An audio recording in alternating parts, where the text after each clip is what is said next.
Bienvenue sur Maroc 24.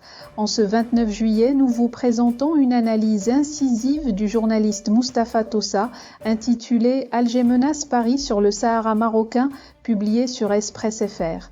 Tossa éclaire le silence diplomatique de Paris et Rabat à la suite du bouillant communiqué d'Alger anticipant la reconnaissance française de la marocanité du Sahara.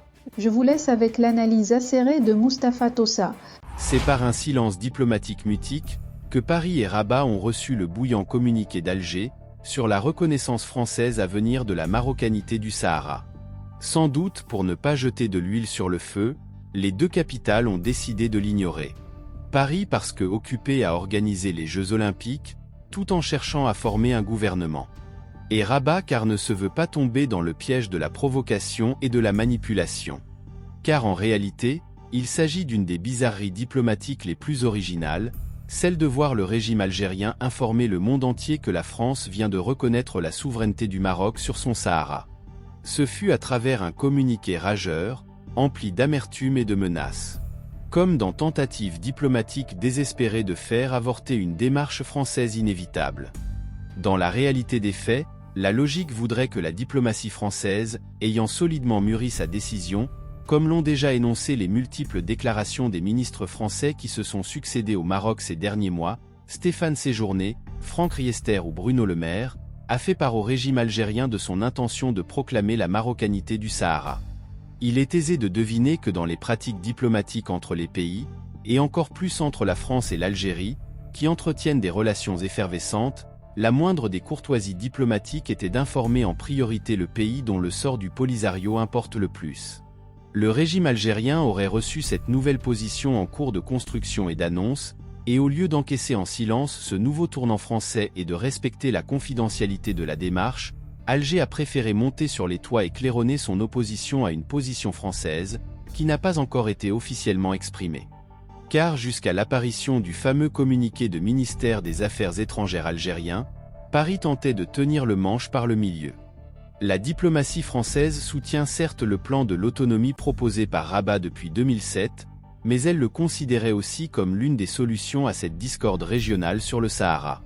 Cette ambiguïté française permettait à Paris de faire croire aux Algériens qu'il peut basculer à n'importe quel moment vers les autres solutions proposées par les adversaires du Maroc, et aux Marocains de leur vendre l'idée que la France a toujours été à leur côté.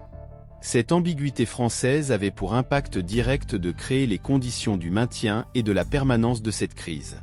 Et comme la France, ancienne puissance coloniale de la région, pays moteur de l'Union européenne, membre du Conseil de sécurité, la clarification de sa position était déterminante pour l'évolution politique du conflit du Sahara. Et c'est pour ces raisons que le roi du Maroc Mohamed VI a exigé de la France la nécessité de sortir du clair-obscur, du double langage au nom du partenariat exceptionnel entre la France et le Maroc, mais surtout au nom de l'impérieuse nécessité de clore ce conflit. Paris a été sensible à l'argumentaire marocain, et a donné des signaux selon lesquels il allait procéder à cette clarification. Et c'est le corps du message qui a été transmis aux autorités algériennes. Logiquement, puisque le régime algérien affirme dans les forums internationaux qu'il n'est pas partie prenante à ce conflit, et que c'est au nom de cette neutralité, qu'il refuse de participer aux tables rondes proposées par les Nations Unies, il aurait dû encaisser en silence la position française et observer en silence la posture amère des vaincus. Au lieu de cela, le régime algérien a élevé le volume sonore de ses menaces contre la France.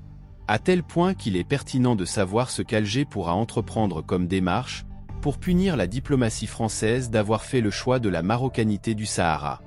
Y aura-t-il une convocation éruptive de l'ambassadeur algérien en France, une remise en cause des échanges économiques, y compris la précieuse carte du gaz entre les deux pays, comme cela avait été le cas avec l'Espagne, avant de constater que cela n'avait strictement servi à rien?